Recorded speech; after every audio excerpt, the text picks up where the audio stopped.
नमस्ते बच्चों, नोटबुक में आप सभी का स्वागत है। हमेशा की तरह हम आपके सामने एक नए वीडियो के साथ उपस्थित हैं। बच्चों, मनुष्य अपनी भाषा का प्रयोग मन की भावनाओं को अभिव्यक्त करने के लिए करता है। भाषा के माध्यम से वह किसी भी घटना को दूसरे व्यक्ति तक प्रकट कर सकता है। कई बार हम कुछ जरूरी बातों को दूसरे तक पहुंचाते हैं। यही जरूरी बातें सूचना कहलाती हैं।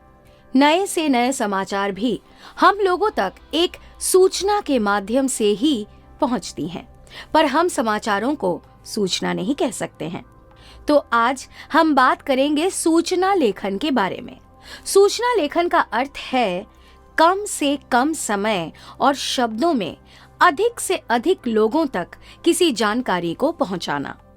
सूचना लेखन द्वारा हम महत्वपूर्ण जानकारियों को जनमानस तक साझा करते हैं, भविष्य में होने वाले आयोजनों के बारे में सूचना प्रदान करते हैं या लोगों से किसी विशेष कार्य करने हेतु निवेदन करते हैं। सूचना लेखन का प्रयोग मुख्यतः विद्यालयों, विश्वविद्यालयों, सरकारी तथा निजी कार्यालयों, कारखानों, आवासीय कॉलोनियों, समाचार पत्र, पत्रिकाओं या किसी सामाजिक कार्यक्रम आदि में किया जाता है। सूचना लेखन का प्रयोग निम्नलिखित परिस्थितियों में किया जाता है: आने वाले दिनों में किसी कार्यक्रम की सूचना देने के लिए, किसी संस्थान में नए सदस्य के शामिल होने की सूचना देने के लिए, किसी कार्यक्रम में लोगों को शामिल होने के लिए निमंत्रण हेतु, विद्यालय या महाविद्यालय में छुट्टी, परीक्षा, पिकनिक, सांस्कृतिक कार्यक्रम, खेल कूद संबंधी सूचना प्रदान करने के लिए, खोई हुई किसी वस्तु के बारे में लोगों को सूचित करने के लिए।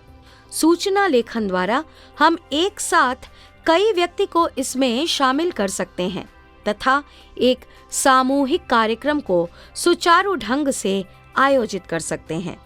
तो आइए अब हम सूचना लेखन के प्रारूप पर बात करते हैं। सूचना लेखन का प्रारूप। सूचना लिखने के लिए हमें निम्नलिखित विधियों का प्रयोग करना पड़ता है: संस्था के कार्यालय या विभाग का नाम।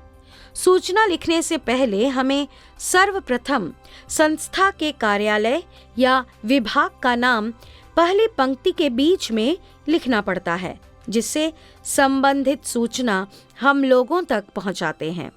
सूचना शब्द का प्रयोग। संस्था के कार्यालय या विभाग के नाम के ठीक नीचे मोटे अक्षरों में सूचना शब्द का प्रयोग किया जाता है। सूचना हेतु मुख्य बातें। मोटे अक्षरों में सूचना शब्द लिखने के बाद वह अनुच्छेद लिखा जाता है जिसमें हम आवश्यक जानकारियां लोगों तक पहुंचाते हैं। इस अनुच्छेद में बहुत ही स्पष्ट शब्दों में जरूरी बातें लिखी जाती हैं। यहाँ कठिन शब्दों और मुहावरे आदि के प्रयोग से बचा जाता है। हमें जो कहना है साफ साफ शब्दों में कहना चाहिए। हमें इस बात का भी ध्यान रखना चाहिए कि यह बहुत बड़ा ना हो जाए। इसकी शब्द सीमा लगभग 60 से 70 होनी चाहिए। समापन। अंत में सूचना लिखने वाले व्यक्ति का नाम, उसके नीचे व्यक्ति का पद और सबसे नीचे तिथि लिखी जाती है। अब हम कुछ उदाहरणों द्वारा सूचना लेखन के बारे में अन्य जानकारी हासिल करेंगे। तो आइए कुछ प्रश्नों के माध्यम से इसे समझा जाए। विद्यालय के सांस्कृतिक कार्यक्रम के लिए आपको सचिव बनाया गया है। इस कार्यक्रम में अधिक से अधिक छात्रों को भाग लेने की अपील करते हुए विद्यालय के सभी छात्रों के लिए एक सूचना लिखिए।